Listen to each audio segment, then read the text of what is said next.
all, I am very much thankful to our Honorable Principal, Dr. Suroj sir, Honorable Vice Principal, Rogle sir, and all the staff that they have given me an opportunity to deliver my motivation speech. Today I am delivering speech on Atmanirbharta. This क्या है आत्मनिर्भरता? Self dependence बनना। Friends,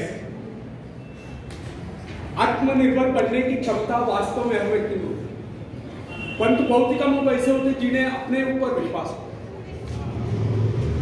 दूसरों का सहारा ढूंढना तो उनकी आदत से बन जाती है। यह बात हमें कभी नहीं भूलनी चाहिए कि दूसरों के सहारे चलना तो बड़ा आसान है, किंतु इससे हमारी वही सही शक्ति क्षीण हो जाती है। मस्तिष्क और योग्यता, इनका जितना उपयोग किया जाएगा ये उतना ही बढ़ेंगे, इनका उतना ही विकास होगा। यह विडंबना है कि अपने आप कुछ करने की बात तो जैसी लोगों के मन में आती है। कुछ लोग अपने आप एक ही काम करते रहते हैं, वह है अपने बदनसीबियों का रोना रोना या दूसरों के आश्रय कर उनके गुणगान करना। ऐसे लोग जिन्हें सदा दूसरों के ही बल पर विश्वास होता है, वे केवल पिछलकों की संज्ञा पाकर निंदा के पात्र बने रहते हैं। ऐसे लोग अपने आंतरिक शक्तियों का भी लाभ नहीं उठा पाते। फ्रेंड्स, यह न समझना आप यदि जन्मजात नेता नहीं है तो ऐसे लोग, जन्मजात कौन क्या होता है, कोई मान नहीं होता, कोई वैज्ञानिक नहीं होता, बल्कि एक अबोध बालक जन्म के बाद अपने में ऐसी शक्ति पैदा करता है जिसके सहारे वो अपने व्यक्तित्व की एक अलग पहचान बना लेता है। इतिहास में ऐसे बहुत से लोग हुए जिनमें नेतृत्व करने की योग्यता नहीं थी, फिर भी वे अपने प्रयत्नों से, अपने परिश्रम से अपनी योग्यताओं का विकास करके महान नेता बने। नेता वही होता है जो किसी पर निर्भर हो, जिसमें नेतृत्व करने की क्षमता हो, जो दूसरों के विचारों का सहारा लेना आवश्यक न समझता, उसमें स्वयं सोचने और अपने कार्यक्रमों को स्वयं निर्धारित या कार्यान्वित करने की क्षमता होती है। लोगों की संख्या बढ़ाकर भीड़ के बीच में चलना तो कोई बड़ी बात नहीं है। बड़ी बात तो यह है कि लोगों के दिलों में अपना स्थान बना जाए, चाहे लोगों की संख्या कितनी कम क्यों न हो। ऐसे लोग वही होते हैं जो आत्मविकास करके शक्तिशाली होते हैं। ऐसे ही लोग अपने भाग्य को बदल देते हैं, अपने साथ साथ दूसरों का भी भाग्य बदल देते हैं। फ्रेंड्स, आज के युग की विडंबना यह है, हर कोई किसी ना किसी का सहारा ढूंढता नजर आता है।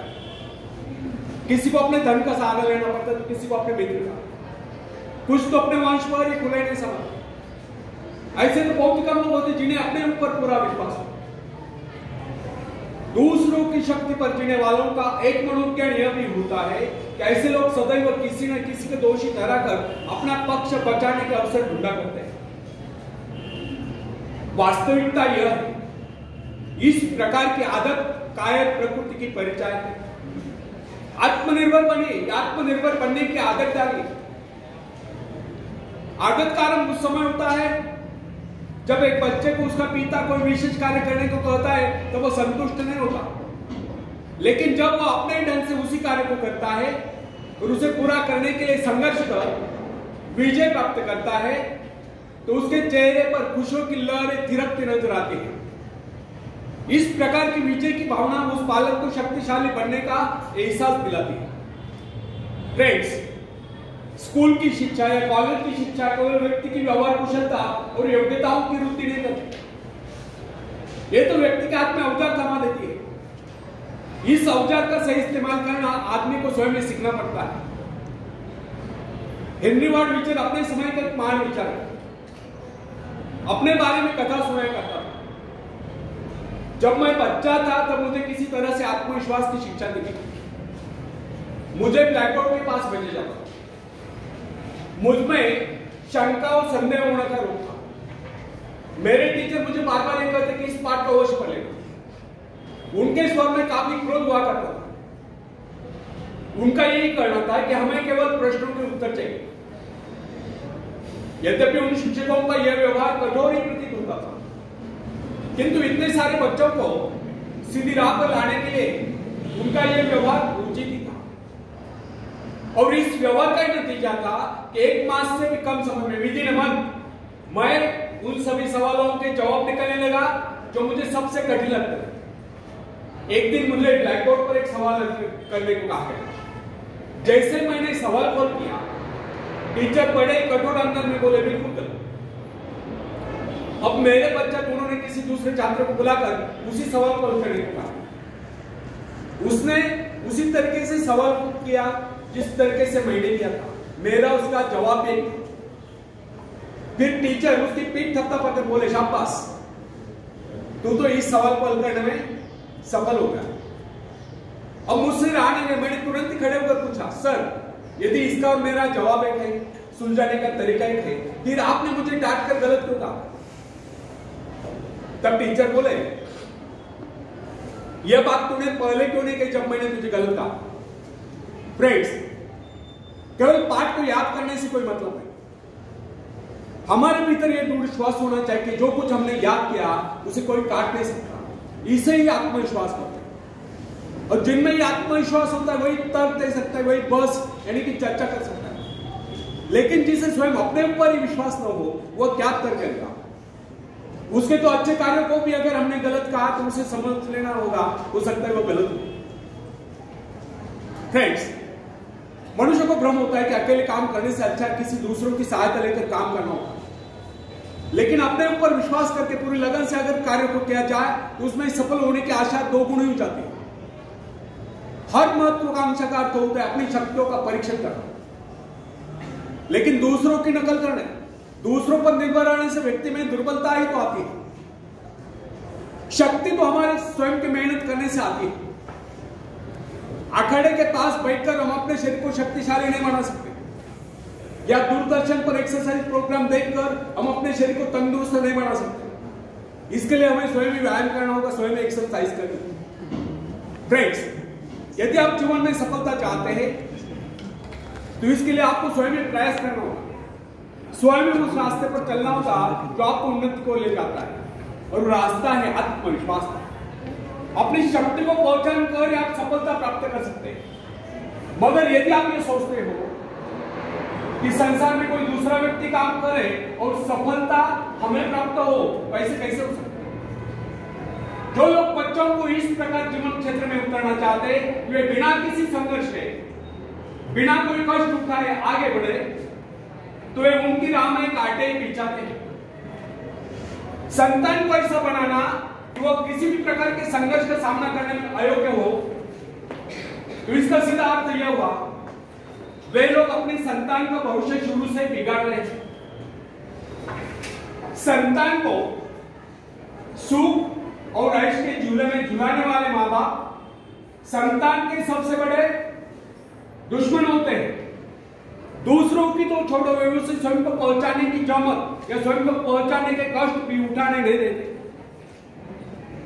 बच्चों को भी समझना चाहिए कि स्वर्ग जाने के इच्छुक को स्वयं ही मरना पड़ता है। स्वर्ग वही चाहेगा जो मरेगा, दूसरा कोई नहीं जा सकता। इसी प्रकार जीवन का सच्चा आनंद वही पाएगा जो अपनी आत्मा की शक्ति को पहचानेगा। फ्रेंड्स, यदि आप किसी कार्य में कामयाबी चाहते हो तो उसके पीछे अपनी पूरी शक्ति लगा देना। नवयुवकों का या नवयुवकों का स्वभाव होता है सड़ना, सीखना, अनुसरण करना। लेकिन अगर उनके अभिभावकों द्वारा या माँ बाप के द्वारा बचपन से इशारा इशारा देकर उन्हें जीवन संघर्ष के लिए हतोत्साहित किया गया हो, निराश किया गया हो, तो इसका परिणाम यह निकलता है कि वे अकेले चलना भूल जाते हैं। उनकी हालत पैसा के ऊपर चलने वाली हो जाती है। फिर तमाम उम्र वे बिना किसी सहारे के चल ही नहीं पाते। इसलिए फ्रेंड्स, यदि जीवन में कुछ करना चाहते हो, कुछ बनना चाहते हो, तो अपनी सहायता स्वयं करें। किसी की सिफारिश या प्रभाव से आगे बढ़ने के प्रयत्न आपके भविष्य को नष्ट कर देंगे। स्वयं को इस योग्य बनाओ कि आपको किसी दूसरों से सहायता की आवश्यकता ही न हो। अपने भीतर साहस और विश्वास जगाइए। आनंद तो उसी उन्नति में आता है जो स्वयं के द्वारा प्राप्त हो। दूसरों के भरोसे, उनकी सहायता से आगे बढ़कर अपने को अपंग बनाने का क्या उपाय हो सकता है? इससे तो मनुष्य की अपनी सारी शक्तियां दम तोड़ देती, अपनी बुद्धि कुंद हो जाती है। जो दूसरों की सहायता का मोहताज बना रहता है, जो अपना हाथ तक नहीं ला सकता, वह क्या कर सकता है? वह जीवन भर दूसरों का मोहताज बना रहेगा। ना उनमें आत्मविश्वास आता है, ना वे स्वयं के भरोसे आगे बढ़ पाते हैं। उनका तो भविष्य ही अंधकार में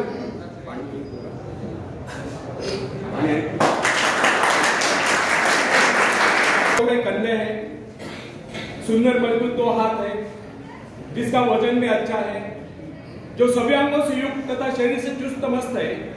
ऐसा व्यक्ति अगर दूसरों से सहायता मांगता है तो आप उसे क्या कहेंगे? उसके बारे में क्या सोचेंगे? अवश्य वह सर्वांग संपन्न होकर भी अपंग कहलाएगा। आप ऐसे अपंग मत बनिए, आप सामर्थ्यवान बनकर दिखाइए। आप ऐसे बनकर दिखाइए कि लोग आपसे सहायता पाने की चेष्टा करें। क्या आपको पता है कि आप जिन लोगों को जानते हैं उनमें बहुत से ऐसे हैं जिन्हें किसी दूसरों से सहायता की प्रतीक्षा है। सही बात तो यह है कि उनमें से बहुत से लोगों को इस बात का भी पता नहीं उन्हें जो सहायता चाहिए वो कहां से मिलने वाली है। फिर भी वे इंतजार करते, सोचते रहते कि बस अब उनका काम बनने वाला है, उन्नति के द्वार खुलने वाले हैं।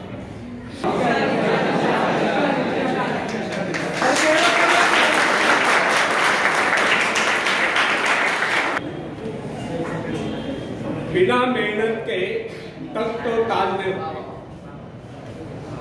बिना मेहनत के तक तो ताज नहीं होते। ढूंढ लेते हैं जुगनू अंधेरे में भी मंजिल, क्योंकि वे किसी रोशनी के मोहताज नहीं होते।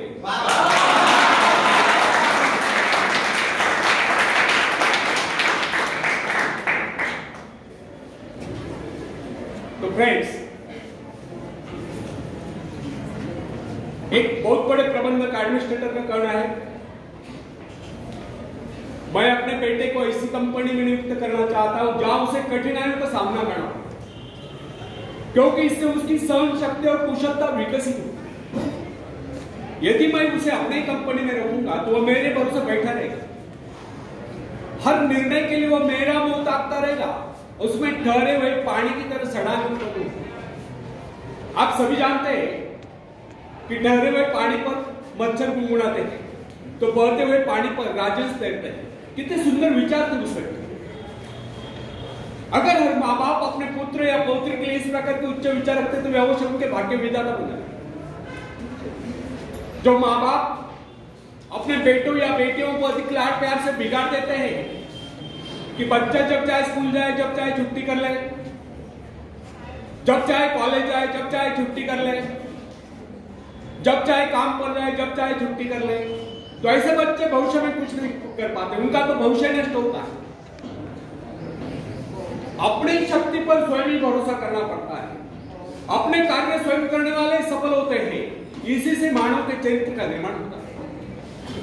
जिन बच्चों को यह पता हो जाता है कि उन्हें जिन बच्चों को यह पता हो जाता है कि वे अपने माँ बाप के सहारे जीवित रह सकते हैं, वे अपने बल पर कोई भी कार्य समर्थ होकर भी कर नहीं पाते, वे वैसी कोशिश भी नहीं करते, जबकि उन्हें समझना चाहिए कि माँ बाप तो सदा के लिए उनके आश्रयदाता नहीं बन पाएंगे। एक दिन तो ऐसा आने वाला है जब उन्हें अलग अलग जीवन बिताना ही पड़े, तब ऐसे लोगों को भयंकर मुश्किलों का सामना करना पड़ता है। इसलिए फ्रेंड्स, यदि आरंभ से अपने कार्य स्वयं करने की आदत डाली जाए तो यह आदत आपके भविष्य के लिए बहुत ही लाभकारी सिद्ध होगी। जब चाहे शक्ति के सहारे आप जमीन पर पांव टिकाकर आगे बढ़ सकते हैं। सफल वही होता है जो अपनी शक्ति पर भरोसा करता है। अपने काम स्वयं करने वाले सफल होते हैं, दूसरों के सहारे आगे बढ़ने वाले अक्सर भंवर में फंस जाया करते हैं। फ्रेंड्स, जिस नाव की पतवार आपके हाथ में नहीं, वो नाव आपको पार करा दे, इस बात की क्या गारंटी? आपका जीवन तो उसके हाथ में है जिसके हाथ में नाव की पतवार हो। वो चाहे तो आपको डुबो दे, चाहे पार करा दे। फ्रेंड्स, जब नदी में बाढ़ आती तब जो साहसी जिससे अपनी शक्तियों पर पूरा विश्वास है वो तो तैरकर उस पार चला जाएगा, लेकिन जो डरपोक और कायर है वो तो बीच मझधार में डूबकर अपनी जान दे देगा। सहायता पाना और सहायता की प्रतीक्षा करना, दोनों ही बातें प्रगति की राह में बाधा है। अतः हर युवक या युवती के लिए आवश्यक है वह शुरू से अपने काम स्वयं करने की आदत डाले। अपने माँ बाप आदि लोगों की शक्ति से विश्वास हटाकर केवल अपनी शक्ति के बल पर आगे बढ़ने की कोशिश करें। जिस क्षण आप बाहरी सहायता लेना बंद कर देंगे, उसी क्षण आपके भीतर आत्मनिर्भरता का अंकुर फूटते हुए महसूस होने लगेगा। स्वयं कार्य करते समय यदि आप असफल भी हो जाते हैं तो बिना उस असफलता को घबराए तुरंत उस कमी की खोज कीजिए जिसके कारण आपको असफलता मिली, और जैसे आप उस कमी को खोज निकाले तुरंत ही उसे दूर करने के प्रयास में जुट जाइए। आपका वास्तविक आदर तभी होगा जब आप एक सफल व्यक्ति के रूप में दुनिया के सामने हो। मगर यदि आप एक व्यक्ति के बाद दूसरे व्यक्ति के आगे हाथ फैलाना शुरू कर देंगे तो लोग आपको ममता या भिखारी कहेंगे। अतः आप ये प्रण कर ले कि आपको केवल अपने भरोसे जीना है, ना कि किसी की दया पर। क्योंकि बाहरी सहायता किसी किसी वक्त वरदान सिद्ध होती है, अधिकतर समय यह अभिशाप ही सिद्ध होती है। बाहरी सहायता मनुष्य की काम करने की गति को मंद करके शरीर में सुस्ती ला देती है। आप ऐसे लोगों से मैत्री कीजिए जो आपको जीवन में आगे बढ़ने की प्रेरणा दे। कुछ लोग एक बाजू या एक पाव वाले होते, फिर भी अपनी लगन और अपनी मेहनत से अपनी जीविका चलाते हैं, फिर तो आपको हटते कटते फिर आगे बढ़ने की कोशिश आप क्यों नहीं कर सकते। मैं एक ऐसे व्यक्ति को जानता हूं जिसका एक पैर किसी रेल दुर्घटना में कट गया था। उसने कभी किसी से भिक्षा नहीं मांगी, किसी दान लेना गवारा नहीं किया, यहां तक कि अपने बहन भाई का भी उसने कभी सहारा नहीं लिया। उसने एक छोटा सा धंधा फुटपाथ पर आरंभ किया। शुरू में वो न्यूज़पेपर बेचने लगा, 2 पैसे बचाकर उसने वजन तौलने की मशीन खरीदी, उस पर अपना पेट पालने लगा। आज वही व्यक्ति उसी फुटपाथ के किनारे एक बहुमंजिला बिल्डिंग में न्यूज़पेपर स्टॉल लगाकर बैठा है, साथ में जेरोक्स सेंटर भी खोल रखा है। सुना है आजकल वो मोबाइल शॉपिंग भी चला, वो स्वाभिमानी। किससे मदद लेना वो अपना अपमान समझता है। आज वही व्यक्ति उन लोगों को जिनके हाथ पैर सलामत है, ऐसे परिवारजनों को खिलाता पिलाता है, उनके हर प्रकार की सहायता मदद करता है, तो इसमें किसी को हैरत न हो। आज वो दूसरों की सहायता करने योग्य हो चुका है। वो उन लोगों के लिए प्रेरणा स्थान है जो सर्वांग संपन्न होकर भी दूसरों से सहायता पाने के आसक्त है। फ्रेंड्स, मैं केवल उस विकलांग की बात नहीं करता जिसे मैं जानता हूं। इस संसार में ऐसे बहुत से विकलांग लोग हैं जो अपनी हिम्मत से खुद भी खा रहे और अपने परिवार को भी पाल रहे। ऐसे स्वाभिमानी, मेहनती, आत्मविश्वासी और साहसी लोगों को अपनी जीविका चलाते देखकर हमें स्वयं के विषय में सोचना चाहिए, क्या हम पूर्णतः स्वस्थ है, साथ ही सभी अंगों से युक्त तथा शरीर से चुस्त मस्त होकर भी क्या हम अपने आप को समर्थ समझने का अधिकार रखते हैं? यदि हाँ, तो फिर किसी दूसरों से सहायता की प्रतीक्षा करो। कोई भी स्वस्थ तथा सर्वांग संपन्न व्यक्ति तब तक अपने आप को समर्थ समझने का अधिकार नहीं रख सकता जब तक वह समझता है कि वह किसी का अधीन है। वास्तविक स्वतंत्रता एक ऐसा उपाय है जिससे मनुष्य की शक्ति दोगुनी हो जाती। इस प्रकार की भावना इन्हें किसी प्रकार से प्राप्त नहीं होती। जब कोई युवक या युवती अपने हिम्मत के सहारे किसी व्यापार में उतरता है तो उसके मन में श्रेष्ठ भावना अवश्य उत्पन्न होती है। यही भावना उसे प्रसन्नता प्रदान करती है। इससे पहले किसी का अधीन न हो, चाहे वो कितना ही बड़ा कारोबार क्यों न कर चुका हो, परंतु उसे स्वतंत्रता से अपने आत्मविश्वास के सहारे साहस के साथ काम करने में एक नए आनंद का एहसास होता है। फ्रेंड्स, जब सागर शांत हो तो जहाज के चालक को अधिक होशियारी से जहाज चलाने की आवश्यकता नहीं पड़ती। लेकिन जैसे ही तूफान आता है और जहाज डूबने का खतरा पैदा होता है, तब यही कप्तान मुस्कुराता हुआ अपनी संपूर्ण योग्यता को काम में लाता हुआ जहाज को डूबने के संकट से बचाकर सही सलामत ले जाता है। वास्तविक ऐसी योग्यता की परीक्षा दुख और संकट के समय में होती है। जब कोई इंसान थोड़ी पूंजी लगाकर अपने व्यापार का विस्तार करता है तो उसे वर्षों तक कठोर परिश्रम करने पड़ते हैं। इस परिश्रम से वह कुछ कमाने को होता है। यह परिश्रम ही उसके विजय का प्रतीक होते हैं। अपने ग्राहकों को शब्द जाल में फंसा कर वो अपने व्यापार को बढ़ाता है और एक दिन सफल व्यापारी बन जाता है। बाद में छोटे मोटे कारोबारी संगठन उसका कुछ नहीं बिगाड़ पाता। जो लोग इससे पहले उसे कम पूंजी वाला समझकर उसका मजाक उड़ाया करते थे, आज वही लोग उसकी सफलता की प्रशंसा करते नजर आते हैं। इसे कहते हैं अपने हाथों अपने भाग्य का निर्माण, आत्मशक्ति का चमत्कार। फ्रेंड्स, जिसके पास धन की शक्ति हो उसे शिक्षा प्राप्त करके या विद्या प्राप्त करके आत्म विकास करने का अवसर कहां है? वह तो धन की शक्ति पर निर्भर कर यही सोचता रहता, मैं चाहूं तो विद्वानों को खरीद सकता हूं।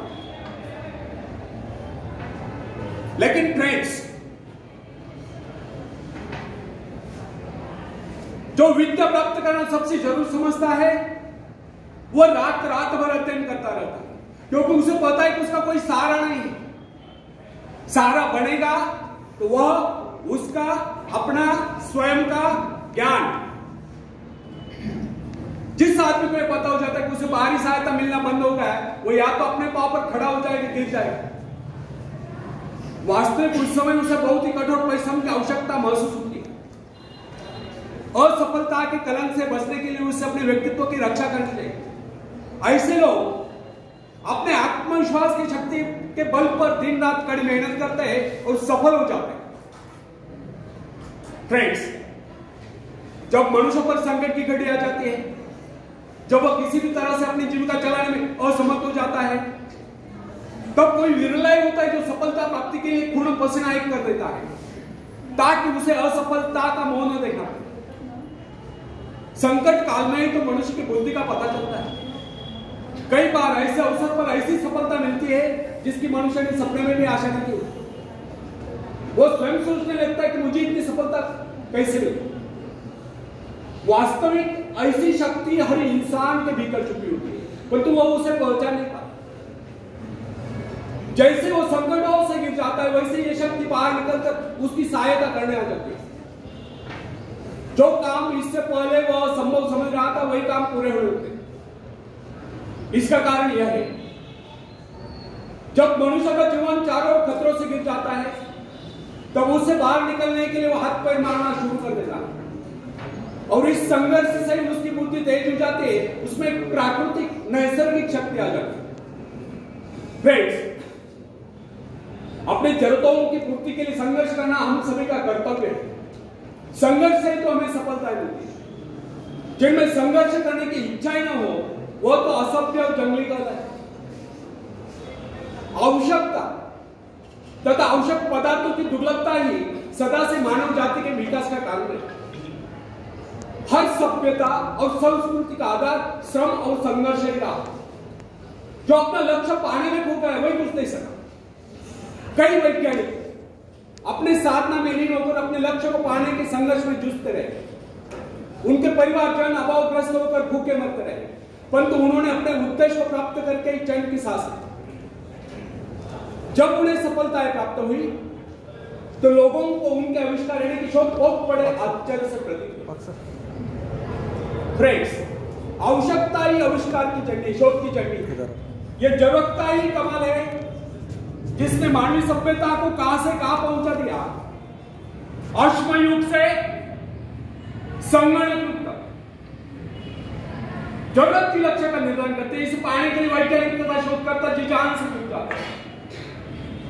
मनुष्य की गुप्त शक्ति का पता उस समय चलता है जब कोई जरूरत आकर उसके सामने खड़ी होती है, उसकी पूर्ति के लिए वो संघर्ष करता है। मनुष्य की गुप्त शक्ति आपातकाल में प्रकट होती है। इसका सीधा अर्थ यह हुआ, यदि मनुष्य को किसी वस्तु की आवश्यकता ही ना हो तो उसके आंतरिक शक्ति का अंत हो जाएगा। बाहरी सहायता लेने से भी इस आंतरिक शक्ति को बाहर निकलने का अवसर नहीं मिलता। जो काम इस शक्ति द्वारा ले जाने वाला था, वही काम हम दूसरों की सहायता लेकर झटपट कर डालते हैं और पंगु तथा शक्तिहीन बने रहते हैं। इसलिए फ्रेंड्स, हमें एक बात कदापि नहीं भूलनी चाहिए कि अपने मित्रों की सहायता लेने के बजाय या दूसरों की सहायता लेने के बजाय अपनी आंतरिक शक्तियों की सहायता लेना हमारे लिए अधिक उचित है। क्योंकि आत्मनिर्भरता यह एक ऐसी शक्ति है जो मित्रता यानी कि मित्रों से ली हुई सहायता, प्रभाव, दूसरों का प्रभाव, धन संपत्ति, दान करी काम, ऊंचा वंश यानी कि ऊंचे खानदान में जन्म को आई हुई व्यक्ति का सहारा लेना या बाहरी किसी भी प्रकार की सहायता, इन सब की सामूहिक शक्ति से ही शक्तिशाली होती। इन शॉर्ट, आत्मनिर्भरता एक ऐसी शक्ति है जो मित्रता, प्रभाव, धन संपत्ति, ऊंचा वंश या बाहरी किसी भी प्रकार की सहायता, इन सब की सामूहिक शक्ति से ही शक्तिशाली होती।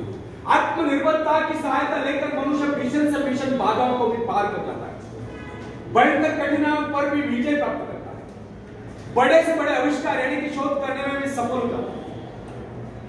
इंसानी गुणों में सबसे अधिक शक्ति आत्मनिर्भरता की, जो इंसान अपने सहारे जीता है, जो अपने बल पर चलता है, जो अपने लक्ष्य पर चट्टान के भांति डटा हुआ है, जो बाधाओं को सामने देखकर जरा भी विचलित नहीं हुआ, जिससे अपनी कार्य कुशलता और कर्म शक्ति पर पूरा विश्वास है, वही सफल होता है।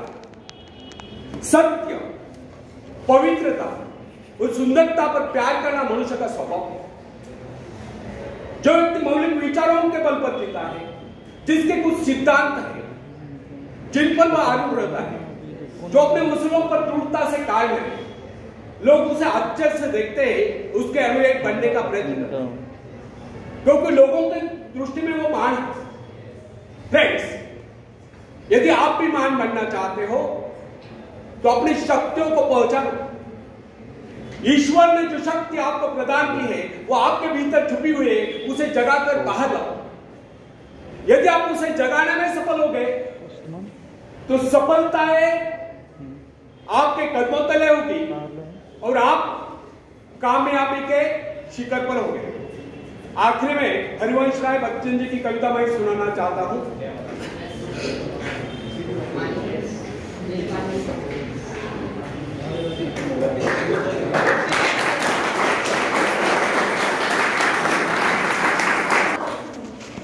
लहरों से डरकर नौका पार नहीं होती, कोशिश करने वालों की कभी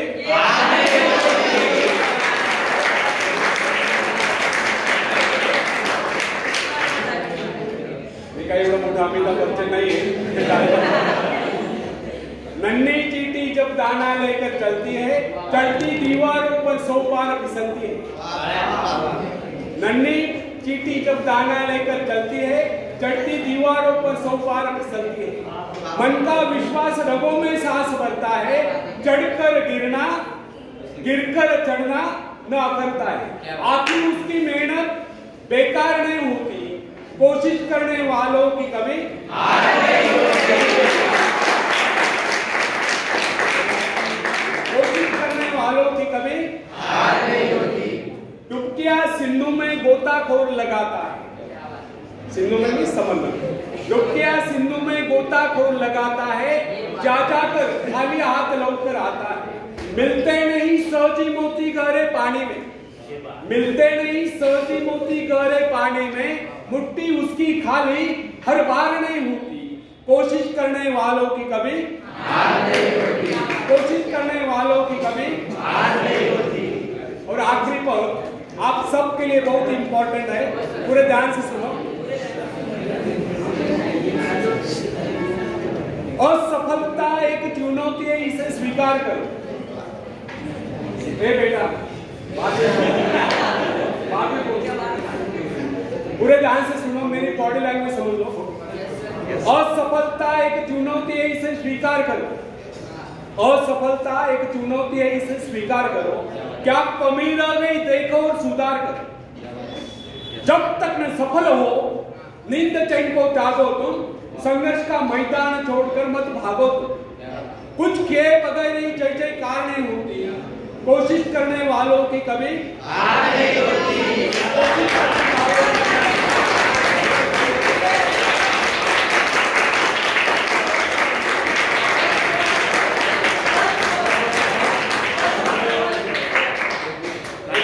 मराठी संवाद सांगतो, चालेल?